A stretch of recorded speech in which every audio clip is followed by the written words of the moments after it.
हमने हिंदी में लिया है अपना नोट्स। बेसिकली ये नोट्स के फॉर्म में ही है आपके पास में, और आपका फर्स्ट चैप्टर है। अभी हम रिवीजन में चल रहे हैं, शीत युद्ध का दौर, ठीक है ना। तो उसको अभी हम एक अच्छे से ले लेते हैं, ताकि इसके बाद में हो सकता है हमें कोई चांस ना मिले दोबारा से इस चैप्टर को करने का। मैं सोच रहा हूं कि जितने भी चैप्टर अभी तक अपने लाइव क्लासेस में हो गए उनको एटलीस्ट एक चैप्टर का हम 3 दिन में करके और कंप्लीट कर लेते हैं, तब तक कि जब अपने स्कूल खुले तो फिर हम इन पर्सन होकर जो आपकी ऑफलाइन क्लासेस हैं उसमें हम स्कूल में दूसरी बुक को ले लेंगे। इस बुक का एक चैप्टर बाकी है, ठीक है ना। तो इसके चैप्टर के नोट्स हैं वो हिंदी मीडियम में, कल हमने इंग्लिश मीडियम में लिया था। कोई फर्क नहीं पड़ता, आज कुछ और बच्चे जिन्होंने आज तक कभी क्लास अटेंड नहीं किया आज वो दिखाई दे रहे हैं, तो इसको एक बार ले लेते हैं। आपका चैप्टर में फर्स्ट वर्ल्ड वॉर के बारे में नहीं दे के रखा है शीत युद्ध का, इसमें दिया है कि इनका कहना यह है कि जो फर्स्ट वर्ल्ड वॉर के अंदर जर्मनी इटली की जो हार हुई थी, जर्मनी की जो हार हुई थी, तब ही इसकी नींव रखी जा चुकी थी कि सेकेंड वर्ल्ड वॉर भी हो रहे हैं। अगर आप याद कर पाए तो बेटा आपको याद हो कि जो फर्स्ट वर्ल्ड वॉर के बाद में जो एग्रीमेंट के ऊपर साइन करना पड़ा था जर्मनी को, दैट ट्रीटी वाज ह्यूमिलेटिंग। वो काफी अपमानजनक ट्रीटी थी, और बहुत सारा पैसे के फॉर्म में बहुत कुछ फ्रांस को चुकाना था, जर्मनी को, इटली को चुकाना था। बहुत ज्यादा हम नहीं जाएंगे। तो तब ही जर्मनी के जो बनने वाले भावी शासक, जिसको आप हिटलर के नाम से जानते हैं, उन्होंने तब ही ये सोच लिया था कि सेकेंड वर्ल्ड वॉर में, मतलब आगे हमने ये जो ह्यूमिलेशन हुआ है, जो हमारा अपमान हुआ है, इसका बदला लेना है। और उसने जर्मनी की पूरी जनता को इसके लिए मोटिवेट किया कि फर्स्ट वर्ल्ड वॉर में जो आपने अपमान सहन किया है उसका बदला अगर आप मुझे साथ देंगे, मेरा साथ देंगे, तो हम उसका बदला ले लेंगे। तो कहने का मतलब नींव उसी टाइम सेकेंड वर्ल्ड वॉर की रखी गई थी। और सेकेंड वर्ल्ड वॉर आपको पता ही है 1939 से 45 6 साल तक चला था ये, और इसमें अरबों की संपत्ति और करोड़ों बेगुनाह लोग मारे गए, ठीक है ना। सेकेंड वर्ल्ड वॉर की बात है।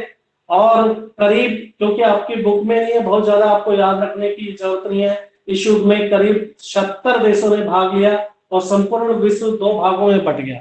आपको इतना याद रखना है कि all the world was divided into 2 parts. जब सेकेंड वर्ल्ड वॉर या फर्स्ट वर्ल्ड वॉर लड़ा जा रहा था तो पूरे विश्व के देश 2 भागों में बटे हुए थे।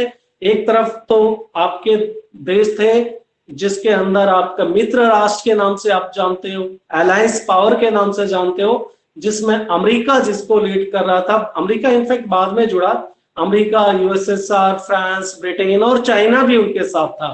तो एक तरफ तो मित्र राष्ट्र है और दूसरी तरफ धुरी राष्ट्र जिसको कि एक्सेस पावर के नाम से जानते हैं, जर्मनी, इटली, जापान और उसके साथ ही। तो ऐसा ही हुआ। 70 देश ये किस तरह से हो रहे हैं लगभग, इनका कहने का अर्थ यह है कि जहां पर ब्रिटेन की कॉलोनीज थी, जैसे ब्रिटेन की कॉलोनी भारत भी था, तो भारत ने किसका साथ देना था? यूनाइटेड स्टेट ऑफ अमेरिका का, क्योंकि ब्रिटेन और अमेरिका साथ में थे। तो जितनी भी ब्रिटेन की कॉलोनीज थी, जितनी फ्रेंच की कॉलोनीज थी, उन सबों ने जो अलायंस पावर का साथ दिया। इसके अपोजिट साइड में इटली और जापान है और दूसरा जर्मनी थे। तो इनके साथ के जो राष्ट्र थे वो इनके साथ में चले, ठीक है ना। तो ऐसे करके पूरा वर्ल्ड बटा हुआ था 2 हिस्सों में। मैं बात कर रहा हूं बेटा सेकेंड वर्ल्ड वॉर की, ठीक है ना। और फिर आपने एक और भी देखा था जिसको आप गुटनिरपेक्ष देशों के नाम से जानते हैं, नॉन अलाइन मूवमेंट के नाम से जानते हैं, उसकी भी चर्चा करेंगे, ठीक है। तो मित्र राष्ट्र में इसमें आपने दिया हुआ है, देखो आपको याद करना बहुत ज्यादा डिफिकल्ट नहीं होना चाहिए। अमेरिका, सोवियत संघ, ब्रिटेन और फ्रांस, ये तो आपके अलायंस पावर देश है। दूसरी तरफ शायद विजिबिलिटी इतनी क्लियर नहीं होगी, 1-2 दिन लगेंगे सेटअप होने में चीजें।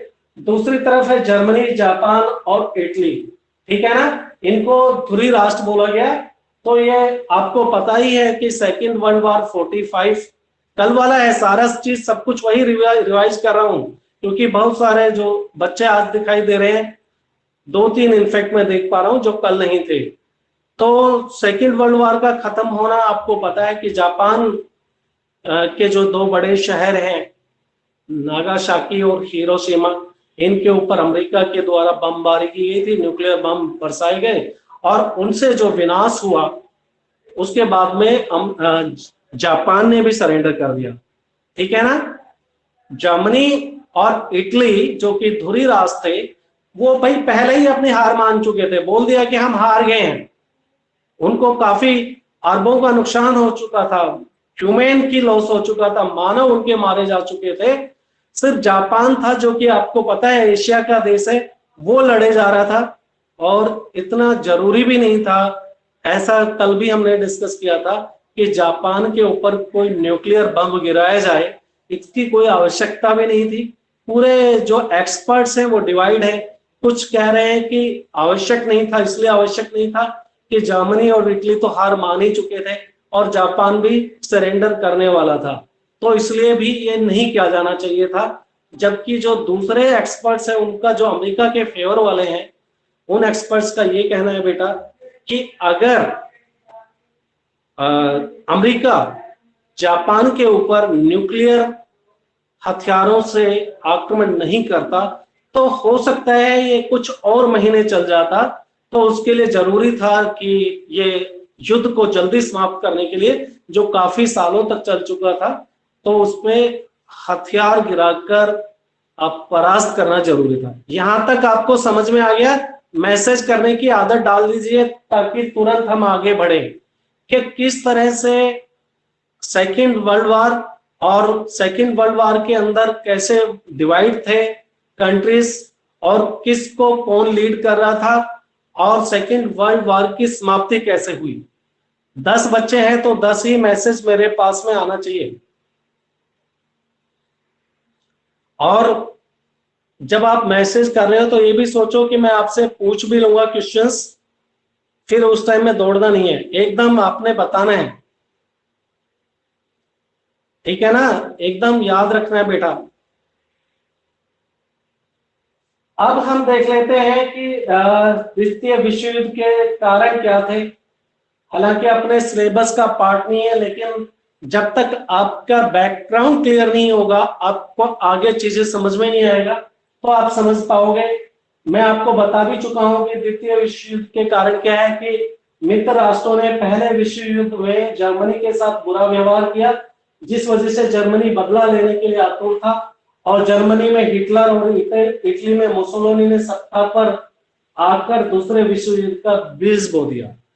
कहने का अर्थ यह हुआ कि बेटा फर्स्ट वर्ल्ड वॉर में बुरी हार हुई जर्मनी की, और उसका बदला लेने के लिए जर्मनी के अंदर एक हिटलर नाम का प्राणी जो है पॉलिटिक्स में आया, और उन्होंने जनता को एक सपना दिखाया कि आपकी खोई हुई इज्जत वापस लेके आएंगे, आप मुझे सत्ता के शीर्ष पर पहुंचाइए, मुझे चुनकर भेजिए। तो जर्मनी में हिटलर जो कि तानाशाह था, अपने बाप की नहीं सुनता था, वो आ गया, और वहीं पर इटली के अंदर मुसोलिनी आ गए। दोनों डिक्टेटर थे और बुरी तरह से उन्होंने अपने देश को तैयार भी किया जर्मनी ने, इसमें कोई शक नहीं है। हार जरूर हुआ सेकेंड वर्ल्ड वॉर में, लेकिन ये हार ऐसी हार थी कि जितने जो मित्र राष्ट्र थे उनको भी पता लग गया कि जर्मनी कितना ताकतवर हो चुका है, हथियार के मामले में उनके सैनिक किस तरह से ट्रेन हो चुके थे, ये सब बातें हैं। अब तानाशाही का जन्म देख ही चुके हो, और 1930 के अंदर जो है पूरे वर्ल्ड के अंदर आर्थिक मंदी का सिचुएशन था, और यही कारण बना कि इसमें हम बहुत ज्यादा नहीं जाएंगे कि जर्मनी ने सबसे पहले पोलैंड के ऊपर आक्रमण किया। पोलैंड यूएसएसआर की तरफ वाला देश था।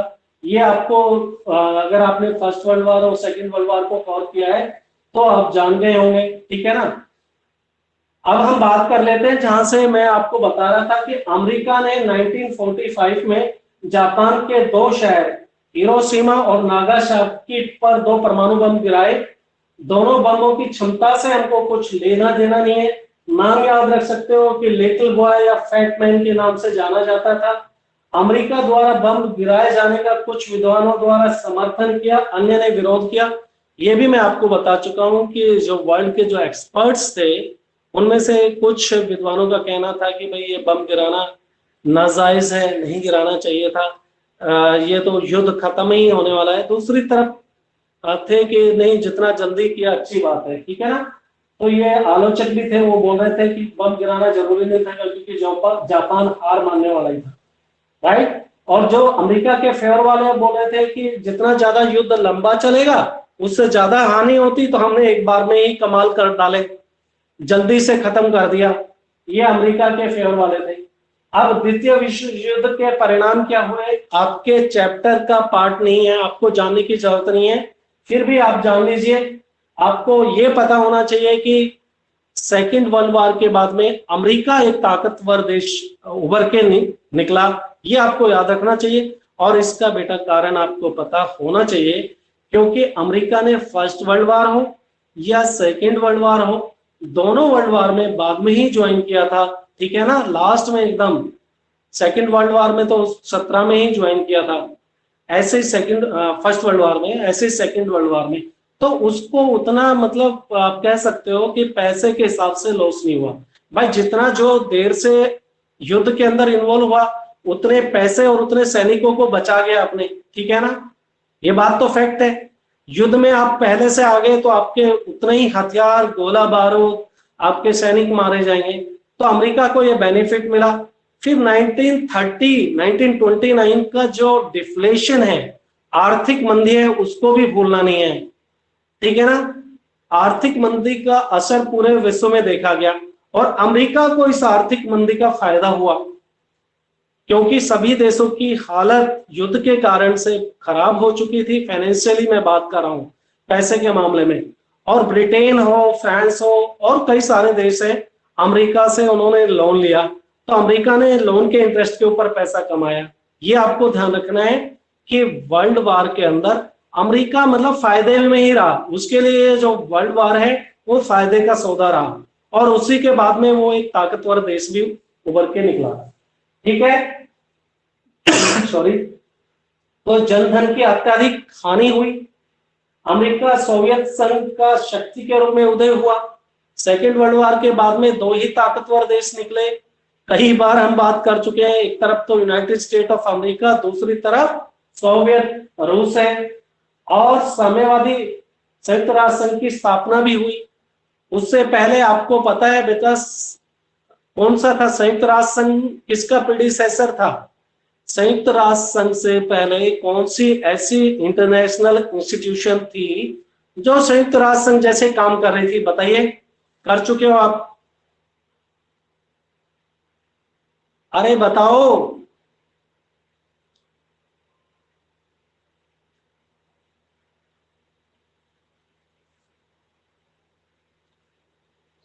बेटा फर्स्ट वर्ल्ड वॉर खत्म होने के बाद में, फर्स्ट वर्ल्ड वॉर से इनफैक्ट उसी पीरियड में किसी ने दिया है जवाब?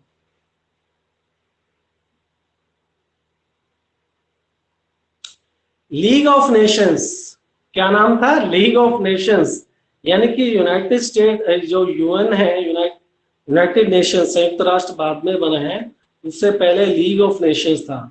लेकिन लीग ऑफ नेशंस के होने के बावजूद भी फर्स्ट वर्ल्ड वॉर हो गया।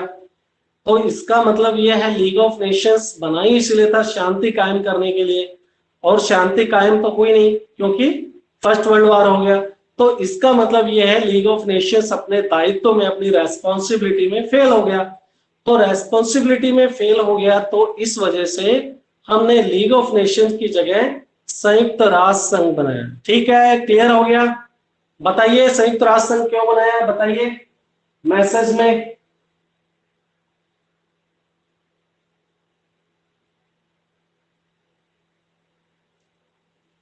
संयुक्त राष्ट्र संघ क्यों बना, कोई 4 शब्दों में लिख सकने की माजदा दिखाएगा? नहीं लिख पा रहे हो, चलो कोई नहीं। तो इस तरह से संयुक्त राष्ट्र अस्तित्व में आया, ये तो पता लग गया आपको। बेसिकली आपको इतना याद होना चाहिए संयुक्त राष्ट्र संघ से पहले लीग ऑफ नेशंस था और उसके बाद में संयुक्त राष्ट्र आया, क्योंकि लीग ऑफ नेशंस अपनी रेस्पॉन्सिबिलिटी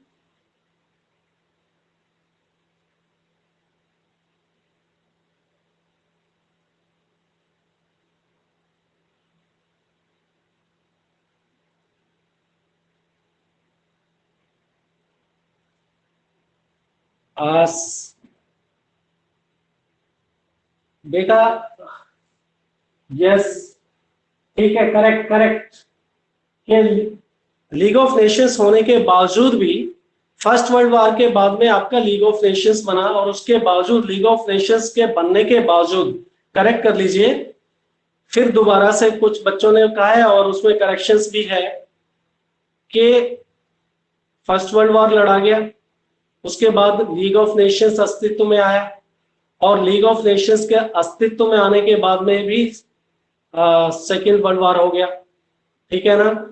तो सेकेंड वर्ल्ड वॉर हो गया तो इसका मतलब लीग ऑफ नेशंस फेल हो गया, और लीग ऑफ नेशंस फेल हो गया तो फिर हमारे अस्तित्व में आ गया यूनाइटेड नेशंस, ठीक है।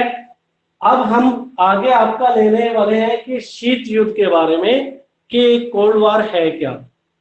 अब आप ये तो जान गए बेटा कि किस तरह की परिस्थितियों के अंदर यूनाइटेड स्टेट ऑफ अमेरिका और यूएसएसआर दो ताकतवर देश के उभर के आ गए थे, ठीक है। अब ये जो दो ताकतवर देश है, अमेरिका ने अपनी ताकत पहली बार जापान के ऊपर परमाणु हथियार से हमला करके दिखला दिया कि हम सबसे ताकतवर हैं। अब जब ये किसी तरह से भी नागवार गुजरा यूएसएसआर को, तो कहने का अर्थ ये है इंटरनेशनल एरिना के अंदर, अंतरराष्ट्रीय अस्तित्व में दो देश आ गए, एक तरफ यूनाइटेड स्टेट ऑफ अमेरिका और उसका मुकाबला करने के लिए यूएसएसआर। अब शीत युद्ध का पीरियड कहा जाता है 1945 से लेकर 1990 और 91 तक का पीरियड, 89 से इनफेक्ट हम बोल देते हैं। तो इसको शीत युद्ध का पीरियड क्यों कहते हैं, उसको आपने जानना है। क्यों कोल्ड वॉर कहा गया, कोई बताएगा? सामने भी आप हेल्प ले सकते हो। शीत युद्ध क्यों कहा गया, या कोई बोलकर बताना चाहे तो भी बताइए, क्यों कहा गया शीत युद्ध काल इसको?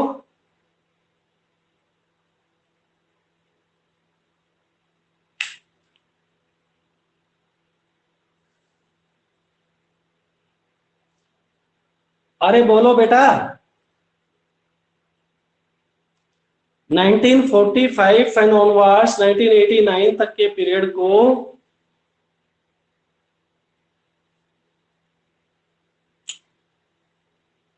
एग्जैक्टली के दोनों ताकतवर देश, दोनों यूनाइटेड स्टेट ऑफ अमेरिका और यूएसएसआर दोनों ताकतवर देश थे, और इन दोनों को पता है कि अगर हम आमने सामने की लड़ाई में आते हैं, और दोनों के पास में परमाणु हथियार थे, तो विनाश भयंकर होने वाला है, बहुत ज्यादा डिस्ट्रक्शन होने वाली है, और इस डिस्ट्रक्शन के लिए कोई लाइन नहीं खींची जा सकती कि वो सारा डिस्ट्रक्शन अगर यूएसएसआर ने अमेरिका के ऊपर परमाणु हथियार गिरा दिए तो अमेरिका का विनाश होगा। ऐसा नहीं था, क्योंकि कोई न्यूक्लियर का जो हथियार है ना, उसकी कोई बाउंड्री नहीं होती है। दूसरा यह है कि सपोज करो यूएसएसआर अमेरिका के ऊपर न्यूक्लियर परमाणु हथियारों से हमला कर भी देता है, तो कोई भी नेशन अपने एक जगह नहीं रखता है न्यूक्लियर हथियारों को, तो वो भी जो बचे हुए हथियार हैं उनका इस्तेमाल करेगा। तो इसमें डिस्ट्रक्शन, ह्यूमन का, मटेरियल का लॉस बहुत ज्यादा होना था। इस वजह से पूरा 1945 से लेके 1989-90 के दशक में अमेरिका और यूएसएसआर आमने सामने नहीं आए, आमने सामने की लड़ाई इन दोनों के बीच में नहीं हुआ। और अगर कोई भी विश्व के अंदर कोई भी घटना हुई, चाहे आप उत्तरी कोरिया दक्षिणी कोरिया के बीच में देखिए, चाहे वियतनाम की बात करें, उत्तरी वियतनाम, दक्षिणी वियतनाम, नॉर्थ और साउथ वियतनाम की बात करें, अफगानिस्तान की देख लीजिए, यानी कि विश्व के अंदर अगर कोई भी घटना हुई है, कोई भी छोटी मोटी अगर युद्ध जैसी परिस्थितियां किसी देश के बीच में बनी है तो यूनाइटेड स्टेट ऑफ अमेरिका और यूएसएसआर एक दूसरे के अपोजिट साइड में रहे। मतलब अगर नॉर्थ कोरिया के साथ में यूएसएसआर चला गया तो साउथ कोरिया के साथ अमेरिका ने होना ही है। तो ऐसे पूरा विश्व बट चुका था दो ब्लॉक के अंदर में। एक तरफ वो देश थे अमेरिका के साथ में थे और दूसरी तरफ वो देश जो यूएसएसआर का साथ दे रहे थे। और कुछ एक देश जो बाद में, आज के दिन तो काफी हो गई है, कुछ एक देश जो उस टाइम में फाउंडेशन रखा गया, आप नॉन अलाइन मूवमेंट की बात करते हो, वो न्यूली इंडिपेंडेंट कंट्री की हैं जिन्होंने ना तो अमेरिका के साथ जाना उचित समझा ना यूएसएसआर के साथ में जाना उचित समझा। उन्होंने अपने आप को इंडिपेंडेंट रखने के बारे में सोचा कि हम एक अलग से गुटनिरपेक्ष रूप में काम करेंगे, ना हम अमेरिका की आइडियोलॉजी को अडॉप्ट करने वाले हैं ना हम यूएसएसआर की तरफ। तो वो कहलाए गुटनिरपेक्ष देश। ठीक है, तो पूरा वर्ल्ड दो ब्लॉक के अंदर बटा हुआ था। बेसिकली वेस्टर्न यूरोप के जो पश्चिमी देश हैं उनको अमेरिका लीड कर रहा था, ठीक है ना, और यूरोप के पूर्वी देश हैं उनको लीड कर रहा था यूएसएसआर। अमेरिका ने एक अपना सैनिक संगठन बनाया था, वो बताइए कौन सा संगठन था और कौन से ईयर में बना था?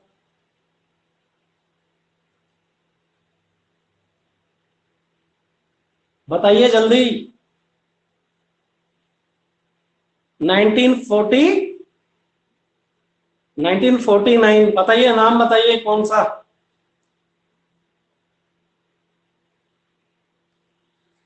बाकी सब देख पाए मैसेज में? अमेरिका और उसके सभी मित्र राष्ट्रों ने, उनके साथी देशों ने, मित्र राष्ट्र नहीं बोलेंगे, मित्र राष्ट्र तो सेकेंड वर्ल्ड वॉर के अंदर था, तो इन सभी ने मिलकर NATO, North Atlantic Treaty Organization नाम से एक सैनिक संगठन बनाया। अब इससे यूएसएसआर पीछे कोई रहने वाला था। 1949 में इन्होंने बनाया तो यूएसएसआर, सोवियत रूस, सोवियत यूनियन ने भी अपना वार्सा पैक्ट साइन कर दिया।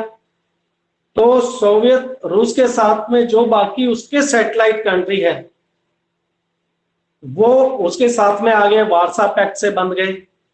अब सैटेलाइट कंट्री का मतलब क्या है बताएंगे? What does means satellite? चलो शाबाश, बता रहे हैं कुछ बच्चे। सैटेलाइट कंट्री किन्हें कहा जाता है? इस चैप्टर में सैटेलाइट कंट्री का मतलब क्या है?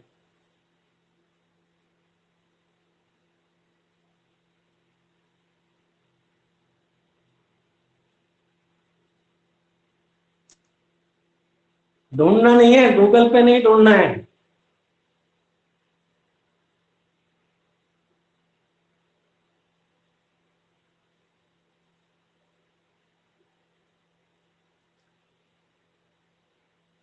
किसी का कोई जवाब नहीं आया? एक ओके,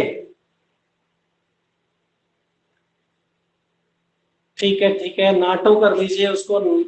NATO, नाटो है नॉर्थ अटलांटिक ट्रीटी ऑर्गेनाइजेशन। तो सैटेलाइट वो कंट्री हैं जिनकी इकोनॉमी यूएसएसआर के इन्फ्लुएंस में थी, यानी कि वो सारे देश जिन्होंने जो यूरोप के पूर्व में पड़ते हैं और यूएसएसआर के साथ में है और यूएसएसआर उनकी फाइनेंशियली मदद कर रहा है, ठीक है ना। वो सारे देश जिनकी इकोनॉमी को मदद कर रहा है, जिनको, यानी कि साफ शब्दों में मतलब ये हुआ कि सोवियत रूस पैसे से जिन देशों की मदद कर रहा था और जहां पर मदद करके उन देशों को अपने पक्ष में ले लिया, वो सभी कंट्री सैटेलाइट कंट्री कहलाए, ठीक है। ऐसे इसका लालच दे दिया, भाई मेरे पाले में आ जाओ, और उन्होंने कम्युनिज्म को अडॉप्ट भी कर लिया, मेरी आइडियोलॉजी को अडॉप्ट कर लो, मैं आपको सेफ रखूंगा, सुरक्षित रखूंगा, ठीक है।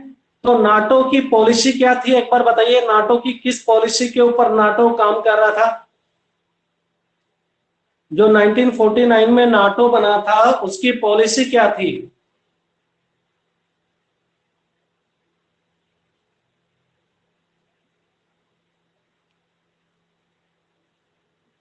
सर इसमें वो एक दूसरे की मदद करेंगे, सभी सदस्य मिलजुल कर अरे रहेंगे। Very good, excellent. नाटो की पॉलिसी बेसिकली हमको ये लिखना है कि अगर एक कंट्री के ऊपर नाटो के जितने भी मेंबर कंट्रीज हैं उनमें से, भाई कहने का मतलब यह है कि हाँ अब हम साथ में आ गए हैं सारे के सारे देश जो वेस्टर्न ब्लॉक के कंट्री हैं और अमेरिका के लीडरशिप में। अब हमारे में से किसी एक देश के ऊपर हमला किया तो सारे टूट पड़ेंगे, सारे मिलकर जवाब देंगे, ठीक है ना? तब ऐसा इन्होंने नाटो बना दिया तो फिर मजबूरन यूएसएसआर को भी फिर वार्सा पैक्ट, वार्सा कैपिटल है पोलैंड की, ठीक है ना? तो पोलैंड उस टाइम यूएसएसआर के नियंत्रण में काम कर रहा था, तो वहां पर ये वार्सा पैक्ट साइन हुआ था, इसलिए इसको वार्सा पैक्ट के नाम से जानते हैं 1955 में, ठीक है? अब अमेरिका के बच्चों हम विचारधारा को देख लेते हैं, अमेरिका किस आइडियोलॉजी के ऊपर चलता था। ये अमेरिका की विचारधारा है। ये नाटो की पॉलिसी तो बेटा आपने अभी समझी, अभी ये आइडियोलॉजी है अमेरिका की। अमेरिका चल रहा था एक तो पूंजीवाद, पूंजीवाद में मतलब क्या है, सारे उत्पादन के फैसले लेने का अधिकार जनता के पास में होगा। अगर सिंपल शब्दों में तो निजी क्षेत्र पूरी तरह से स्वतंत्र होगा, लाइक इन इंडिया। आप कोई कंट्री के अंदर फैक्ट्री लगाना चाहते हैं, इंडस्ट्री लगाना चाहते हैं, आपके पास में पैसा है तो लगाइए, ठीक है ना? और उसका जो मैक्सिमम बेनिफिट है वो आप अपने एम्प्लॉयज को तो देंगे नहीं ना, उसका कुछ पोर्शन देंगे, उसको सैलरी देंगे, लेकिन ज्यादातर पैसा आपकी पॉकेट में आएंगे क्योंकि आप मालिक हैं। और मालिक होने के नाते जितना अगर लॉस हुआ तो भी आप बियर करने वाले हो, तो प्रॉफिट मिलेगा तो भी आपकी पॉकेट में जाएगा। सिंपल शब्दों में पूंजीवाद समझ में आ गया। पूंजीवाद का मतलब दुकान से लेके इंडस्ट्री सब कुछ खोलना है, ओपन मार्केट इकोनॉमी है, कोई सरकार मना नहीं कर सकती, आपके देश की सरकार, आप मैक्सिमम बेनिफिट उठाने वाले हो। प्राइवेटाइजेशन यानी कि सब कुछ प्राइवेट हाथों में है। आगे समझ में पूंजीवाद। मैसेज करने में बहुत डिले है। नेक्स्ट है उसी के बाद में उदारवाद, अधिक से अधिक स्वतंत्रता। लिबरलिज्म का मतलब बेटा ये हो गया उदारवाद, ये अमेरिका की पॉलिसी है कि मैक्सिमम कंट्री जो है वो इंडिपेंडेंट हो और अपने देश में भी, अपने देश के अंदर भी, अमेरिका के अंदर भी सभी देशों के पास में स्वतंत्रता हो, फ्रीडम ऑफ स्पीच हो, अपने अधिकारों के लिए लड़ सके, इसको बोलते हैं उदारवाद, liberalism. And third was the America का डेमोक्रेसी, कि भाई हमारे साथ में वो सारे देश आ जाओ जो डेमोक्रेसी से प्यार करते हैं, प्रजातंत्र। हमको वो देश चाहिए जो चुनी हुई सरकार को अपने देश में लागू करना चाहते हैं, ठीक है ना? अमेरिका की तरफ ये पॉलिसी चल रही थी। और यूएसएसआर बेटा, यूएसएसआर के अंदर सिंगल पार्टी ही होती थी। यूएसएसआर की बात करो या चाइना की बात करो, वहां पर डोमिनेटेड पार्टी एक ही होती थी। बाकी चाइना के अंदर जितनी भी और पार्टी हैं वो मेन पार्टी से उनको एफिलिएशन लेना पड़ता था, परमिशन लेना पड़ता था। तो बच्चों ये बात आप समझ सकते हो, जब देश में पार्टी एक है तो चुनाव में हर बार तो जीत के वो आनी है। ये तो क्लियर बात है कि नहीं? सौरभ,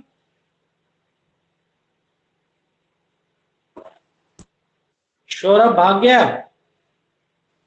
हाजिरी लगा गया, बस सौरभ है। ओके ठीक है, ठीक है। तो ये सारे पॉलिसी है, पूंजीवाद, लिबरलिज्म, डेमोक्रेसी, ये सब अमेरिका की पॉलिसी थी।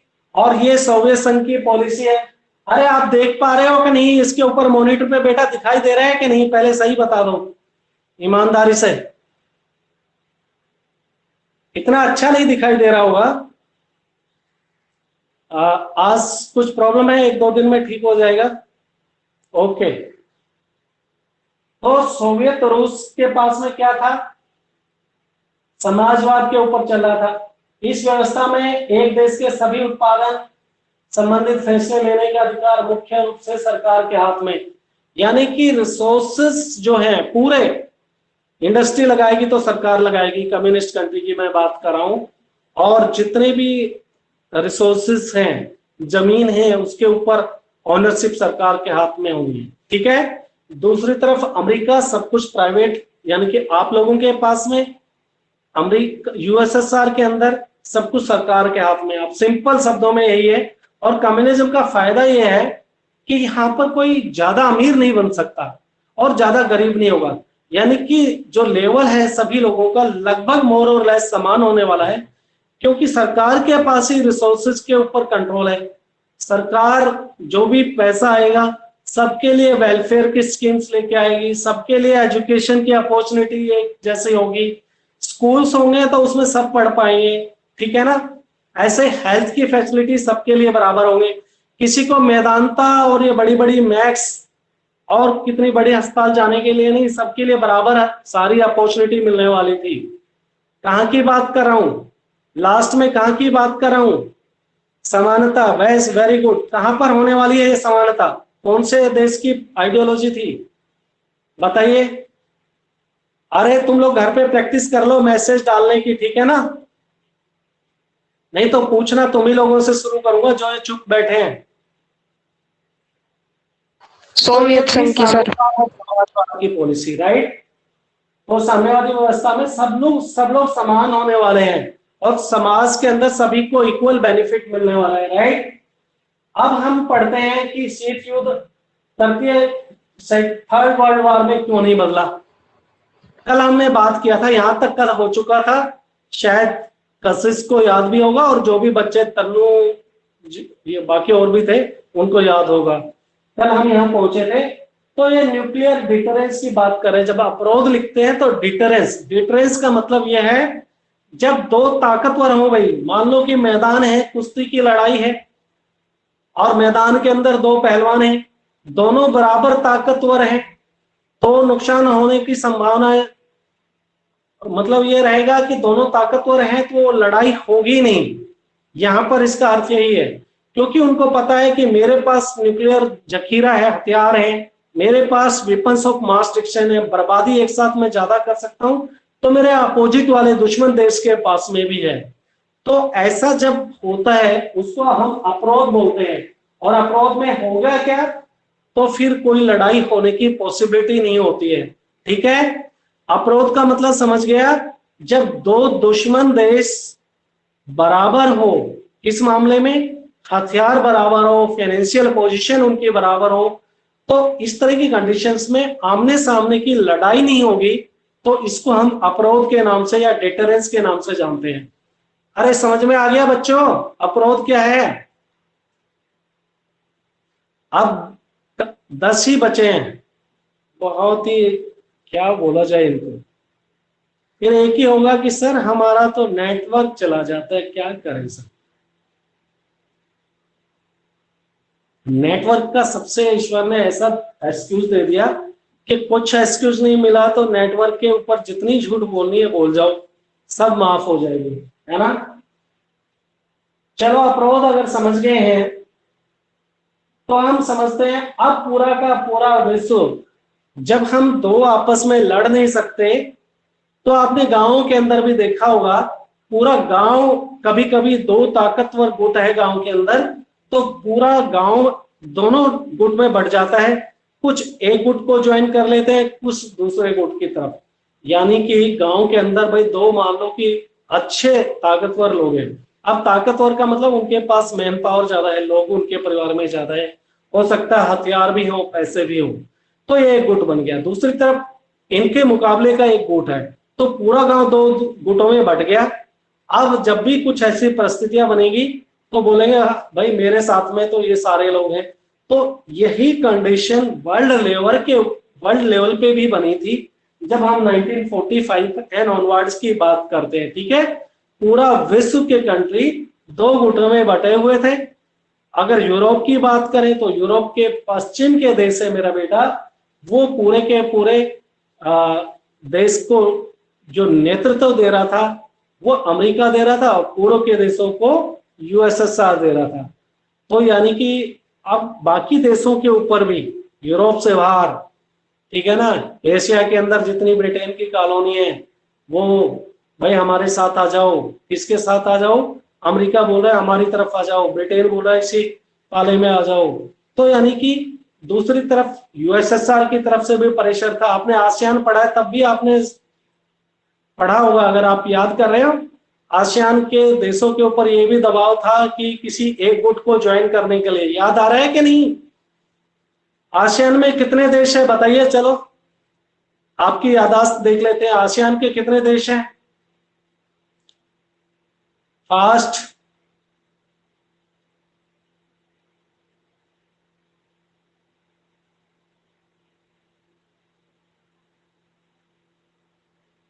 अब भूले बिछड़े जो है सर, कौन याद करे, अब भूल गए। जब कराए थे तब तो हमने याद किया था सर।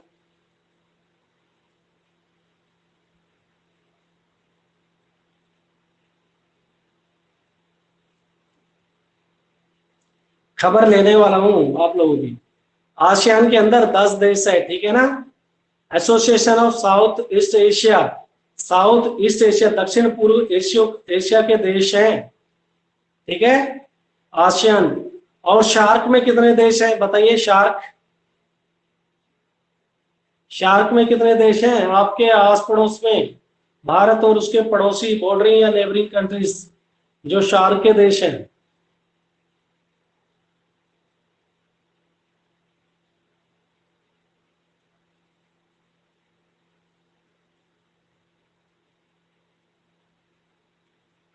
चलो गिन के बताओ 7 कैसे हुए?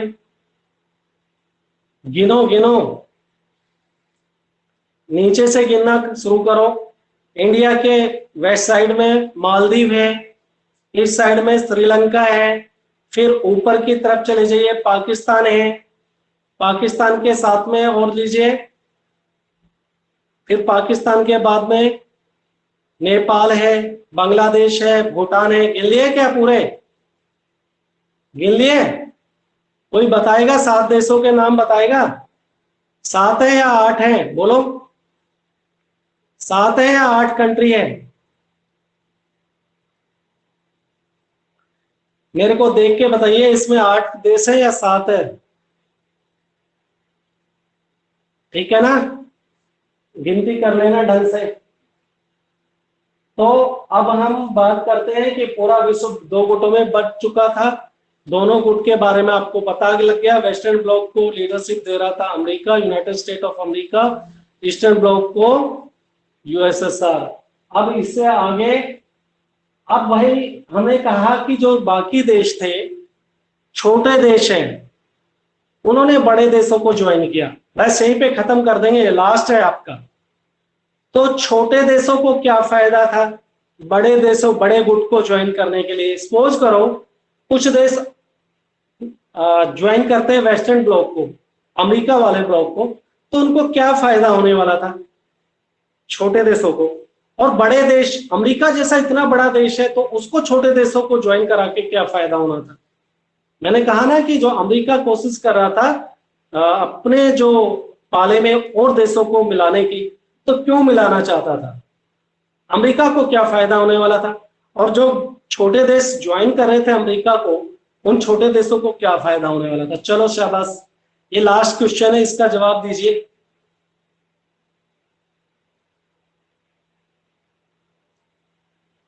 अरे 9 बच्चे हो, 9 9 जवाब नहीं आ रहे हैं तुम्हारा, कहां गए ये सब? बस दम दिखा दिया बस।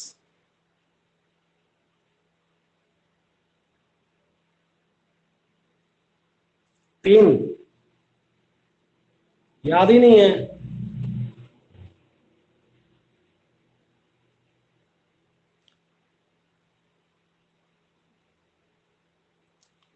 छोटे देशों को, सही बात है, जब छोटे देशों के ऊपर कोई खतरा आएगा तो बड़े देश उनकी मदद करने वाले हैं, ठीक है ना।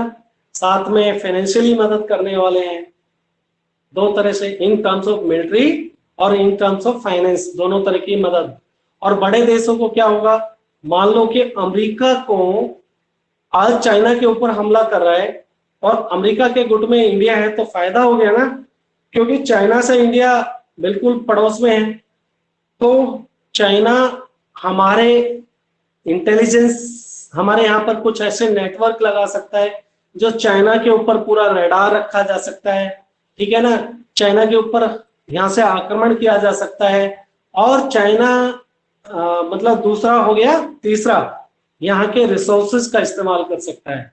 यानी कि जो छोटे देश है, मान लो कि इराक के पास में तेल है, अमेरिका के पाले में चला जाता है, तो अमेरिका कहेगा कि भाई तेरे पास तो तेल है, पानी पानी जैसे है, हम आपको पानी दे देंगे, तुम हमको तेल दे दो।